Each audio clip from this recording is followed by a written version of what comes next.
भगवान ने जो टेप रिकॉर्डर को फिट किया ना सर, आपके बाद आपके फिट करने के बाद उन्होंने खांचा बनाना ही छोड़ दिया। बोले नहीं भाई, अनुराग ही के पास में सब पूरा प्रेम अनुराग के साथ ही रहेगा। नहीं, ढांचा नहीं, इतनी ढांचा की बात नहीं है। हम तो बात करते हैं राष्ट्रीय नेतृत्व की।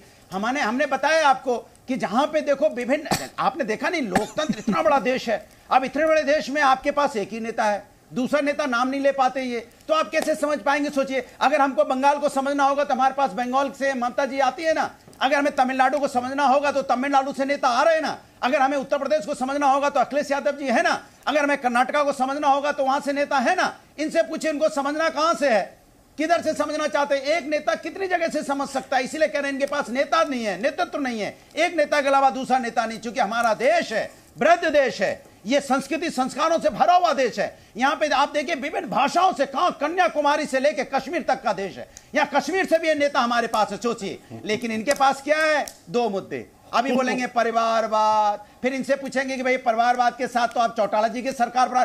नहीं, चौटाला जी परिवारवाद में नहीं है। फिर कहेंगे आप शिवसेना के साथ आप सरकार बना रहे हैं, जिनको परिवारवाद, हाँ शिवसेना परिवारवाद में नहीं है। इनसे पूछो भाई पीडीपी के साथ भी सरकार बनाने गए थे कश्मीर में, वो भी परिवारवाद से आती है। अब तो आपके साथ है, मतलब अब मेरे साथ है तो परिवारवाद में आ गए वो। इसी तरह अकाली दल के साथ आप सत्ता चलाते हो तब परिवारवाद नहीं मानते। फिर चिराग पासवान जी की झोपड़ी में आग लगा दी थी, वो अपनी झोपड़ी का खोज रहे थे, कहां उनकी झोपड़ी है, कहां बांस है, बल्ली है। जब तक खोज रहे थे तब तक फोन आ गया, पासवान जी आ गई। अरे हम हैं, आ गए। पासवान जी हाथ उठा के पहुंच गए एनडीए में। हाँ बाबा, आपकी झोपड़ी जोड़ दी जाएगी। अब चचा परेशान है, पारस चचा लड़ेंगे कहां से? हाजीपुर से वो लड़ेंगे कि पासवान जी हाजीपुर से लड़ेंगे? वो परिवारवाद दिखाई नहीं देगा। हमारे यहाँ अपना दल उत्तर प्रदेश में, वो परिवारवाद दिखाई नहीं देता इनको, क्योंकि सत्ता के साथ है, निषाद पार्टी इनके साथ है, वो परिवारवाद में दिखाई नहीं पड़ती है। और एक और है नेता राजभर जी, जिनका पता नहीं चलता किधर जा रहे हैं, वो बीजेपी को गली गली गरियाते घूम रहे थे। तब तक फोन आ गया, आप आ जाओ एनडीए में। आ गए सर, आ गए, हम तो खोज ही रहे थे इतने दिन से। चलो अनुराग भाई अब आगे बढ़ते हैं ना। सोचो आप, इनको यही नहीं पता है कि इनके पास परिवारवाद का मतलब नहीं समझते, भ्रष्टाचार का मतलब नहीं समझते।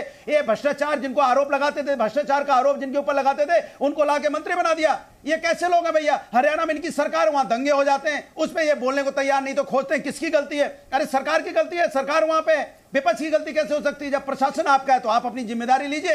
भारतीय जनता पार्टी कोई जिम्मेदारी लेने को तैयार नहीं। ठीक है, अब चले आगे सर, आप क्या आदेश हो? तो उंगली उठाते हैं ना, इस नहीं, आप आगे जाइए, लेकिन इनके पास जवाब नहीं होगा। नहीं है के शर्मा जी को बिल्कुल जवाब नहीं है।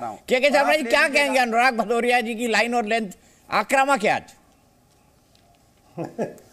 देखिए, मैं दीपक जी बस इतना सा आपसे अनुरोध करूंगा कि अनुराग भदौरिया ने अपनी पूरी खरास उतार दी और अच्छा है कि आपने खूब टाइम दिया। बस इतना अनुराग जी कृपा करें कि अब बीच में किसी के न बोले। भाई एक कमेंट से चालू करता हूँ, फिर मैं ओरिजिनल बात पे आऊंगा। अब आप जा रहे हो, आपके बीच में कैसे बोल सकता हूँ? भाई जाने वालों का मैं सम्मान करता हूँ। यार ये फिर वही बदतमीजी में उतर गए तुम, वही बदतमीजी करते हो तो यही तो दुख है। बाकी नहीं बोलूंगा, आप बोलो भाई, आप शुरू करो, मैं नहीं बोलूंगा। सुन, हाँ शांति रखो। जितना भी बातें अनुराग भदौरिया ने कही, बस एक हंसी के नोट पे कहता हूं दीपक भाई, इसमें से 2 लाइन भी यदि अखिलेश यादव को सिखा दिए होते तो भगवान उन्हें कम से कम उत्तर प्रदेश का नेता तो बना ही दिए थे। 2 लाइन भी नहीं सीख पाए अखिलेश यादव इनके उसके, जितना ये बोलते हैं, क्योंकि उन्हें पता है कि ये जो कुछ भी बोलते हैं उसकी कोई लाइन लेते नहीं है, ना राजनीति में इसका कोई स्थान है। खैर, ये इनके अपना मसला है। मैं इतना ही कह सकता हूं केवल कि आपने जो विषय स्टार्ट किया कि 24 इतने जो है न्यूज़ आ गए, इतने सारे बातें आ गई, जाके इनकी बैठक हो, ये न्यूज़ किसने क्रिएट किया है? 24 घंटे का जो पीरियड है दीपक जी, इस 24 घंटे के पीरियड में जब से इस गठबंधन जो घमंडिया गठबंधन की बैठक की बात हुई, न्यूज़ किसने बनाया? सबसे पहले केजरीवाल, मैं प्रधानमंत्री का दावेदार, उनकी पार्टी का नेता आया, मैं जो है केजरीवाल बन सकते हैं। दूसरा न्यूज़ किसने दिया? टीएमसी के नेता का आया, नहीं ममता बनर्जी भी प्रधानमंत्री की दावेदार है।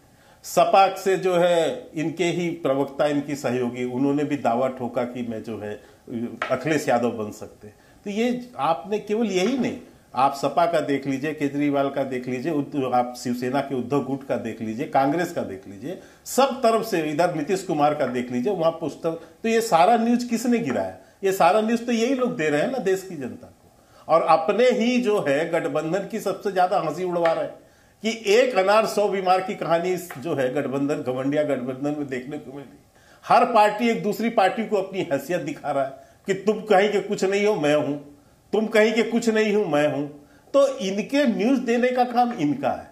तो इससे बड़ी और मैं क्या कह सकता हूं, किसने दिया? यदि 24 में गलत कह रहा हूं तो आप टोक दीजिएगा। दूसरी बात, अभी मुझे भी बोलने दीजिए सर, बहुत सारी बातें इतनी यहाँ ये सुना के चले जा रहे हैं, तो हमकी तो कुछ बता दें इनके संदर्भ में।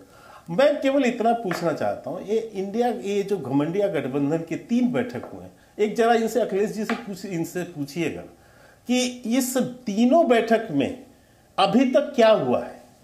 एक परिणाम ये बताएं कि इस 3 बैठक जो पिछले 3 महीने से बैठकें चल रही हैं और नीतीश कुमार जो 6 महीने से चप्पल घस रहे हैं इस गठबंधन के लिए, अभी तक क्या फैसला हुआ है? एक फैसला ये बता दें उसके अंदर। अच्छा पॉइंट है, तो मैं समझूंगा कम से कम कुछ तो उसमें से रिजल्ट। और दूसरी बात, जो इनके बीच में अभी देखिए, मैंने इनके जो प्रोफेसर साहब हैं वो भी, ये तो यहां बहुत सारे बात गाते हैं, लेकिन अखिलेश यादव से पूछिए कभी उन्होंने कोई मुद्दे की बात की है? किसी मुद्दे पर इन्होंने कभी कोई प्रश्न उठाए हैं? लेकिन ये क्योंकि यहां पर आके इनको इधर की उधर की बातें करनी, इनको पता है कि मैं तो भाई बुलेट ट्रेन की तरह बोलूंगा, कोई क्या करेगा, कोई बोलेगा तो बीच में चिल्लाऊंगा। तो इसलिए आपसी क्या है इनके यहाँ की जो विवाद है आपस का, ये खुद चाहते हैं। और मैं एक और हंसी की बात बताता हूं सर, यदि एक कोई भी समझदार व्यक्ति हो कि गठबंधन की आपकी बैठक, आप कह रहे हैं इतना महत्वपूर्ण बैठक, इतना महत्वपूर्ण, आप विषय क्या चुन रहे?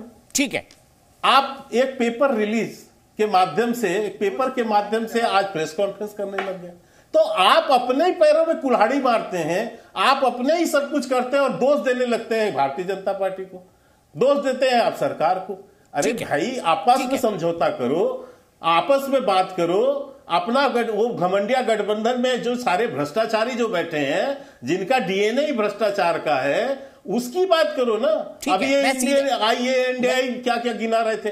मैं इतना ही पूछता हूं भाई, आप इतना ही और बता के जाना कि यूपीए जो कलंकित था भ्रष्टाचार के नाम से, यूपीए जो कलंकित था तुष्टीकरण के नाम पर, यूपीए जो कलंकित था वंशवाद के नाम पर, आखिर आपको क्या मजबूरी पड़ी? ठीक है, मैं ब्रेक के लिए रुक रहा हूं। अफसोस दोनों रिपोर्टर के पास चला गया था।